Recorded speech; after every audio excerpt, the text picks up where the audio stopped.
here to fetch kindling to keep his fireplaces roaring in winter.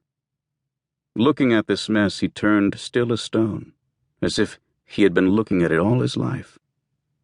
I picked up a codex. There was very little wood left of its original covers.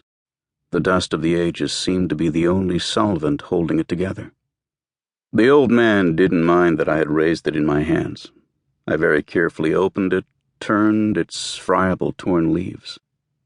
My fingers were filthy with its dirt. I slowly, gently turned a few pages, looking at what remained of the faded ink on those pages. It was written in Latin, in an elegant hand.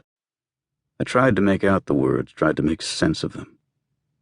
The elderly priest joined me in looking at the page. Good parchment, good atrament. Looks like cuttlefish, the best the Romans had.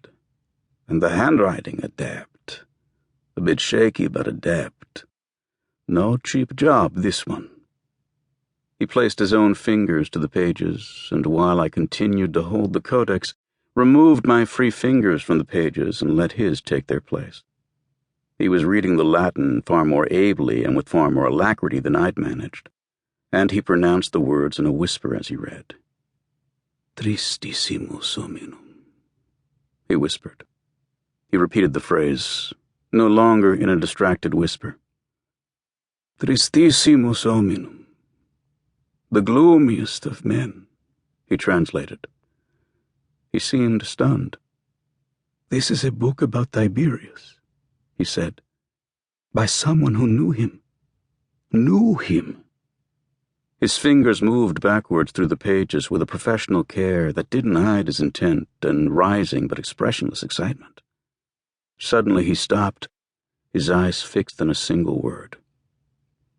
The word was Jesus, the Latin form of Jesus. Jesus. And here again, in the accusative, Jesum. He muttered something to himself in Italian, something that I couldn't clearly hear. Then he looked to me. It was as if he'd discovered something that made every other discovery in the last 2,000 years seem as nothing. This piece of overlooked kindling is the memoir of a man who knew both Tiberius and Jesus. It may be the only real proof that Jesus ever existed. He put the codex in his black briefcase. You must say nothing of this, he told me. I nodded. We made our way to the file cabinet that held one of the medieval manuscripts I wanted to see for my research.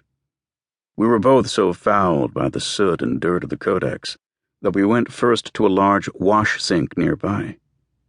He was with me. He located the manuscripts for me.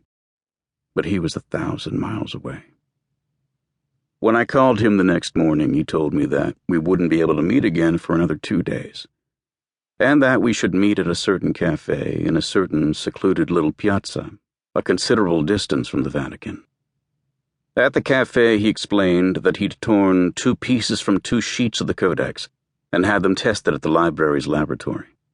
He had told the chief technician nothing about these scraps, only that the analysis was a matter of urgent importance. Every analytical test had been performed.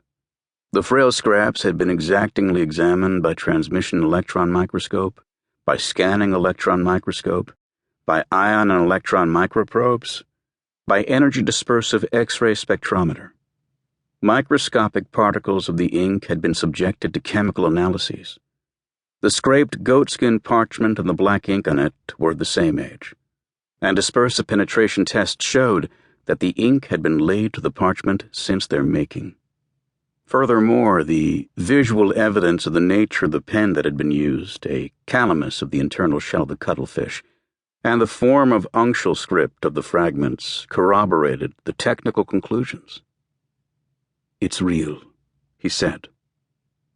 Seeing that he'd somewhat lost me along the way, but not knowing quite where, he paused, then said, This calamus, the ancient Romans called it a calamarius, a sort of horny, flexible pen made from the bone in the cuttlefish, the inkfish. The word calamari comes from this, but calamari is squid, cuttlefish are sepie. Latin, Italian, the cuttle.